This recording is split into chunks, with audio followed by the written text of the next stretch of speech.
It was a regular afternoon in a small-town cafe, the kind of place where the scent of freshly brewed coffee lingered in the air, where the wooden tables bore the marks of years of conversation, and where the sound of clinking cups blended seamlessly with the murmur of customers.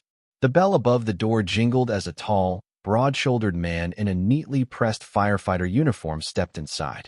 His name was Marcus Daniels, a dedicated firefighter who had spent over a decade risking his life to save others. He had just finished a grueling 24-hour shift. Exhausted but craving a cup of coffee, he pulled out his phone to check the time before stepping up to the counter. The cafe wasn't particularly crowded, just a few customers scattered around, chatting or staring at their laptops. Behind the counter stood a middle-aged man, the cafe owner, wiping a ceramic cup with a white rag. The moment their eyes met, Marcus sensed something was off. "Good afternoon," Marcus greeted, his voice steady but polite. "Can I get a large black coffee?" The owner didn't respond immediately. Instead, he gave Marcus a long, scrutinizing look before glancing at the firefighter emblem on his jacket. A flicker of something, hesitation, disdain, crossed his face. Then, without breaking eye contact, he muttered, "We're closed." Marcus frowned. He instinctively looked around. The cafe was clearly still open. Customers were seated, sipping coffee, their cups steaming. A young woman had just ordered a pastry moments ago. He turned back to the owner. "Closed?" Marcus repeated, raising an eyebrow. "There's people here drinking coffee right now." The owner's grip on the cup tightened. "We're not serving you." The weight of those words settled in the air like an anchor sinking into the ocean. A silence fell over the cafe as a few heads turned. Marcus felt a slow burn rise in his chest, not just anger, but something deeper, a familiar ache. He had faced this kind of discrimination before, but no matter how many times it happened, it never failed to sting. He took a slow breath, forcing himself to remain calm. "And why is that?" The owner's expression hardened. He didn't answer. He didn't need to. The message was clear. Marcus felt the judgment pressing down on him like an invisible force. Here he was, a firefighter, a man who had pulled people from burning buildings, who had performed CPR on strangers, who had run into danger when others ran away, being denied a simple cup of coffee because of the color of his skin. His first instinct was to argue, to call out the injustice in front of everyone. But as he looked around, he saw something just as frustrating. The customers, though aware of what was happening, kept their heads down, averted their gazes, sipped their drinks in silence. No one spoke up. No one challenged the owner. It wasn't just the discrimination that stung, it was the indifference. Marcus could feel the heat rising in his face, his fists clenching at his sides. He had dealt with racism before, but today, after an exhausting shift, after risking his life to protect this very community, it hit differently. A part of him wanted to lash out, to demand justice, to make a scene. But instead, he took a deep breath and did something no one expected. He simply smiled. Not a smile of amusement, but a knowing, powerful, unshaken smile. The kind of smile that said, "I see exactly what you are, and I will not let you break me." And in that moment, Marcus Daniels made a decision, one that would not only change the course of this incident, but would send ripples far beyond this small cafe. Because he wasn't just going to walk away. He was going to make sure the world knew exactly what had happened here. For a few long, tension-filled seconds, Marcus held his ground, his unshaken smile still in place. The cafe owner, a man who clearly expected his victim to slink away in silence, narrowed his eyes. He wasn't used to this, wasn't used to being challenged, even wordlessly. But Marcus wasn't like the others. The people in the cafe continued their quiet avoidance, shifting in their seats, pretending not to see what was happening. Some of them looked uncomfortable, some outright indifferent. Marcus could see it in their faces. This was a moment of choice, yet none of them were willing to make it. He finally exhaled through his nose, gave the cafe owner one last look, and turned around, not to leave, but to pull out his phone. With the press of a button, he started recording. "I just want to make sure I heard you right," Marcus said, his voice calm but firm. "You said you're not serving me, even though you're still open?" The owner's expression darkened. "I told you we're closed." Marcus slowly panned his phone across the cafe, capturing the customers sipping their drinks, the pastries still being stocked behind the glass counter, the cafe sign blinking open in the window. Then he turned the camera back toward the owner. "Then why are you still serving everyone else?" The owner took a step forward, face twisting in anger. Turn that off. No, Marcus said simply. His refusal hit like a hammer. The cafe owner had expected compliance. He had expected submission. What he got instead was defiance, silent, but undeniable. The murmurs in the cafe grew louder. A young woman in the corner whispered something to the person sitting next to her. A man in a business suit shifted uncomfortably, his eyes darting between Marcus and the owner. This wasn't just an everyday moment anymore. This was now a statement. The cafe owner's face burned red. You need to leave. Marcus tilted his head slightly. You know what's funny? He said, his voice even. I've spent my entire career running into burning buildings to save people. All people. I don't stop to ask what color they are. I don't check if they look like me. I just go. Because when someone's life is on the line, that's what you do. The owner remained silent, his hands balled into fists. But you, Marcus continued, you won't even serve me a cup of coffee. For the first time, a flicker of something uncertain crossed the man's face. Shame? Guilt? Fear? Marcus wasn't sure, and he didn't care. What mattered was that the moment had shifted. And then, something unexpected happened. A voice, small but steady, cut through the air. This isn't right. Marcus turned his head. It was the young woman in the corner. She had been watching the entire time, her fingers clenched around her coffee cup. Her face was pale, but there was determination in her eyes. He's telling the truth, she said, her voice louder now. You didn't say you were closed until he walked in. Another voice joined in. Yeah, I saw it too. It was the businessman, the same one who had tried to avoid eye contact earlier. He shifted in his chair, uncomfortable but unwilling to stay silent any longer. And then, just like that, the silence in the cafe broke. More people spoke up. I was literally just served 5 minutes ago. He's a firefighter. He risks his life for this town. And this is how you treat him. This is discrimination. Plain and simple. The cafe owner's eyes darted around wildly. He had expected silence, expected complicity. But now, as the murmurs turned to outrage, he looked like a man who had just realized he was standing in the middle of a fire with no way out. Marcus, still recording, felt something shift inside him. This wasn't just about him anymore. It never had been. This was about every black man who had been followed in a store for looking suspicious. Every woman of color who had been talked over in a meeting. Every person who had been told, subtly or blatantly, you don't belong here. Marcus could have walked out. He could have taken his dignity and left, as so many before him had done. But that wasn't enough. Because if he let this moment pass, if he let this cafe owner's actions go unchecked, then nothing would change. So instead, he took a step closer to the counter, still filming. I'm not leaving, he said, his voice firm but steady. I want my coffee, and I want you to say, on camera, why you won't serve me. The cafe owner swallowed hard. His confidence was cracking now. The power dynamic had shifted, and he knew it. For the first time, he was the one feeling trapped. His eyes flickered to the phone in Marcus's hand, then to the crowd of people who were now watching, waiting for his response. And Marcus could see it in his face, the realization that no matter what he said now, no matter what excuse he tried to come up with, the truth was already out. This wasn't just a private act of discrimination anymore. This was now a public reckoning. The cafe owner's face was frozen in a mask of uncertainty, his lips slightly parted as if searching for the right words. But there were no right words, only the truth, and the truth was now out in the open for everyone to see. Marcus kept the camera steady, his grip firm. He could feel the weight of the moment pressing down on both of them. The cafe had gone completely silent, save for the low hum of the refrigerator behind the counter. Finally, the owner exhaled sharply and turned away.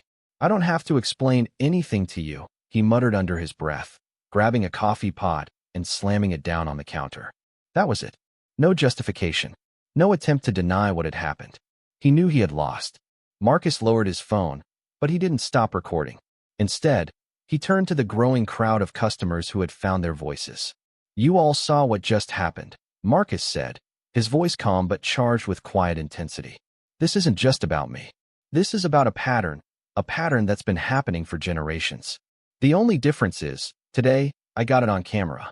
The young woman who had spoken up earlier nodded. We should do something about this. Another customer, a middle-aged man in a blue polo, pulled out his phone. I'm leaving a review. This place doesn't deserve business. One by one, People started pulling out their phones. Some were leaving reviews, others recording their own videos, and some texting or calling friends. The energy in the room had shifted completely.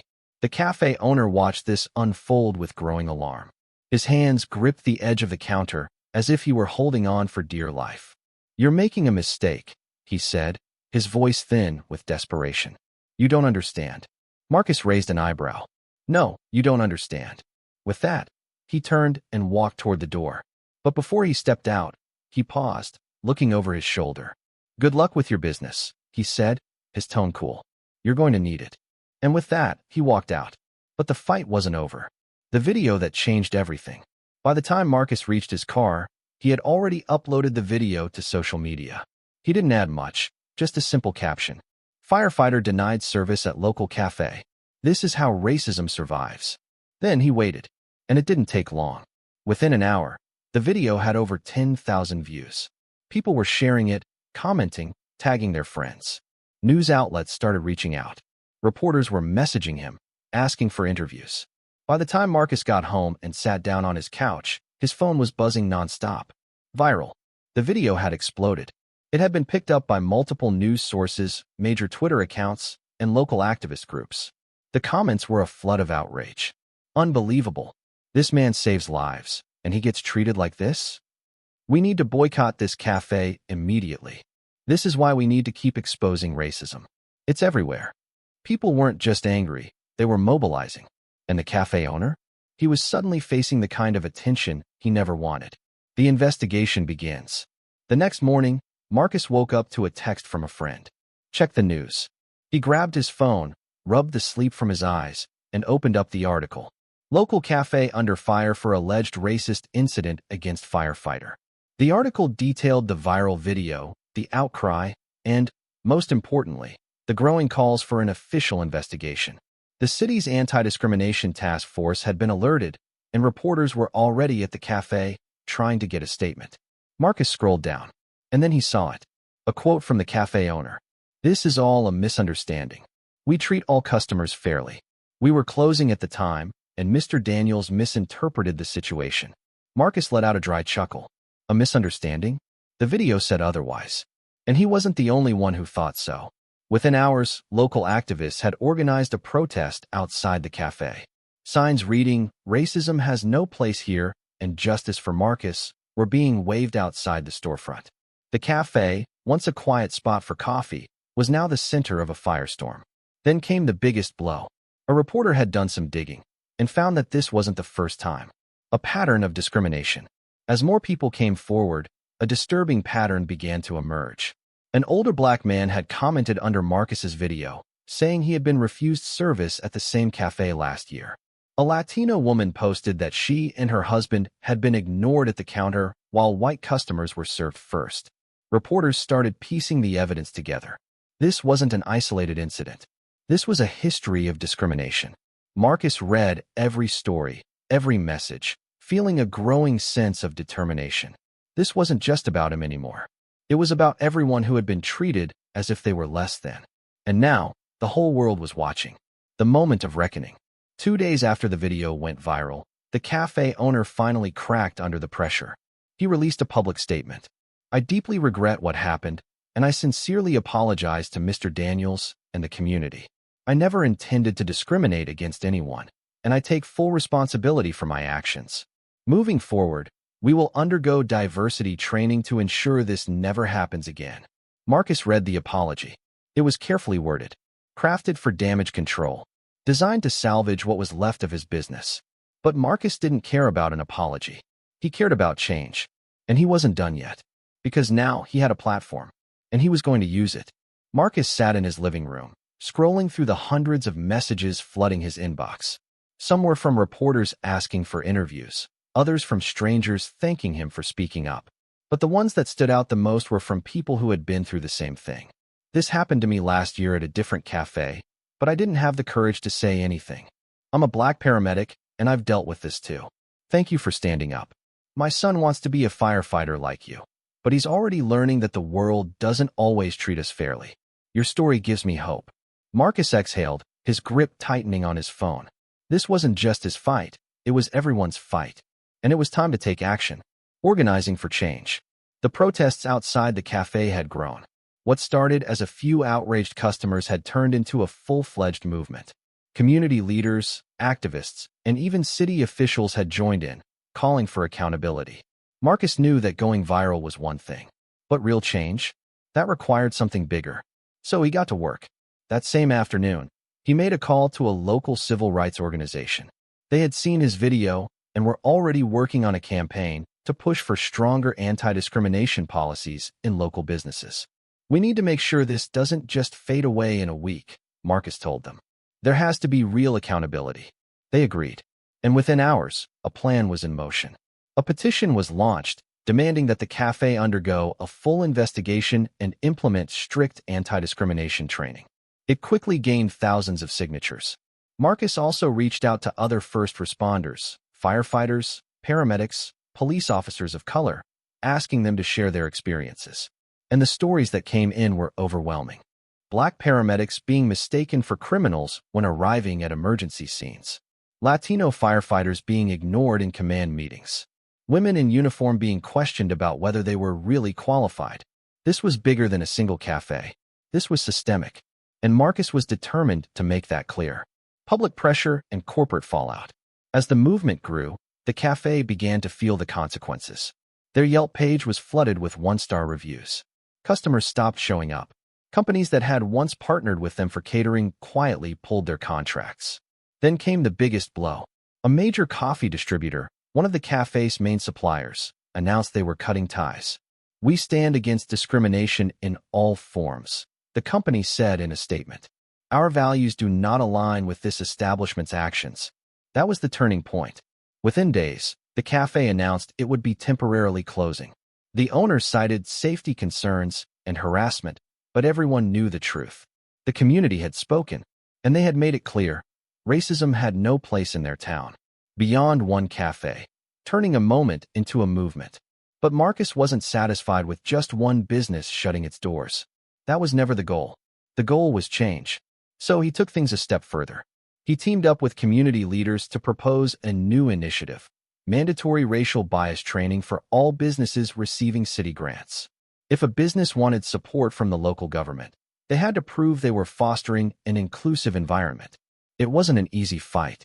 There was pushback from certain business owners who claimed it was unnecessary or overreaching. But Marcus wasn't backing down. At a city council meeting, he stood before the panel, wearing his firefighter uniform, and told them exactly why this mattered. "I've spent my career running into burning buildings to save people, no matter who they are. But outside of that uniform, I'm treated differently. That's the reality of being black in America. If I had walked into that cafe wearing this uniform, they probably would have served me. But because I walked in as just another black man, I wasn't welcome. That's the problem. And if we don't address it now, it'll keep happening." The room was silent. And then, one by one, the council members started nodding. A week later, the proposal passed. For the first time, businesses had a real incentive to change. The cafe's last attempt and Marcus's final response. As the dust settled, the cafe owner made one last desperate move. He reopened with a rebranded name, hoping to escape the damage. But the community hadn't forgotten. And Marcus? He wasn't about to let them. The day the cafe reopened, he posted a message. "Changing your name won't erase what happened. Real change comes from accountability, not rebranding."